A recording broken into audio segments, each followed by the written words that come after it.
વાપીમાં શરૂ થઈ 20 નવી સીએનજી સિટી બસ માત્ર 5 થી 10 રૂપિયામાં કરી શકશો મુસાફરી।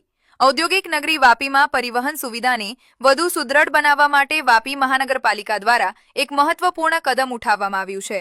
શનિવારે રાજ્યના નાણામંત્રી કનુભાઈ દેસાઈએ 20 નવી સિટી બસોને લીલી ઝંડી આપી પ્રસ્થાન કરાવ્યું હતું। વાપી મહાનગરપાલિકા દ્વારા પીપીપી ધોરણે શરૂ કરાયેલી આ બસ સેવા શહેરના મુખ્ય 12 રૂટ પર કાર્યરત થશે, જે વાપીના 11 ધામો સુધી કનેક્ટિવિટી પૂરી પાડશે। આ સુવિધાથી ખાસ કરીને નોકરિયાતો અને શ્રમિક વર્ગને મોટો ફાયદો થશે। આ નવી બસ સેવામાં ભાડાના દરો અત્યંત નજીવા રાખવામાં આવ્યા છે, જેમાં ટૂંકા અંતર માટે માત્ર 5 રૂપિયા અને લાંબા અંતર માટે મહત્તમ 10 રૂપિયા ભાડું નક્કી કરાયું છે। મનપા કમિશનર યોગેશ ચૌધરીએ જણાવ્યું કે બસ સેવાની સાથે વાપીના પ્રવેશદ્વારોને પણ સુશોભિત કરવામાં આવશે। આ બસો રેલવે સ્ટેશન, જીઆઈડીસી અને વિવિધ રહેણાંક વિસ્તારો વચ્ચે સીધી કનેક્ટિવિટી પૂરી પાડશે।